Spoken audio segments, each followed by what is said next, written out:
মা হয়ে আপনাদের কাছে ভিক্ষে চাইছি যে আপনারা সকলে একটু এগিয়ে আসুন। আপনাদের ছোট্ট ছোট্ট অনুদান হয়তো আমার এই ছোট্ট মেয়েটাকে একটা নতুন জীবন ফিরিয়ে দেবে। শিলিগুড়ির ইউটিউবার দাদা সুজন হালদার আমাদের সমস্ত কথা শুনে উনি আমাদের পাশে এগিয়ে এসেছে। নমস্কার, সোনারপুর সাউথ 24 পরগনা থেকে আমি রাধিকা নস্করের মা বলছি। নমস্কার, আমি রাধিকা নস্করের বাবা বলছি। আমাদের মেয়ে আজ দেখতে দেখতে 4 মাস বয়স হয়ে গেল। 45 দিন আইসিএইচ হসপিটালে ও ভর্তি ছিল এবং 45টা দিনই ওর ডায়ালাসিস চলেছে।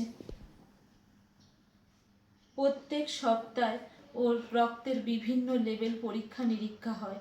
Phosphorus, potassium, sodium, urea, creatinine এবং হিমোগ্লোবিন।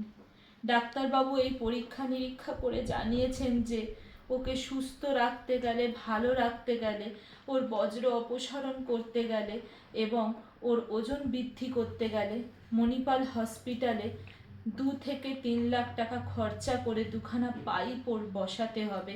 একটা পাইপ যেটার দ্বারা ওর বজ্র অপসারণ হবে, আর একটা পাইপ যেটার দ্বারা খাইয়ে ওর 10 কেজি ওজন করতে হবে এবং ওর 10 কেজি ওজন হলে তারপর ওর কিডনি ট্রান্সপ্ল্যান্ট করা সম্ভব।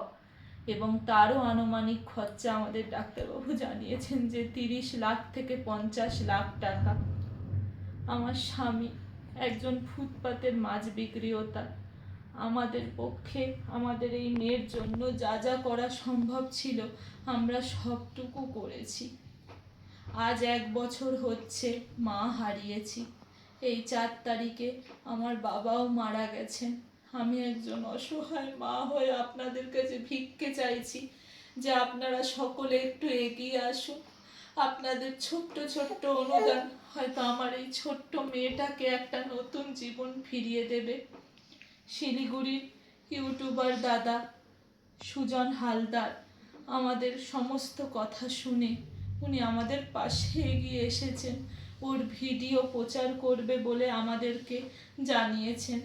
আমি আপনাদের কাছে অনুরোধ করছি 2 হাত জোর করে যে আপনারা একটু এগিয়ে আসুন, সকলেই সাহায্যের হাত বাড়িয়ে দিন, তাহলে ও হয়তো একটা নতুন জীবন ফিরে পাবে।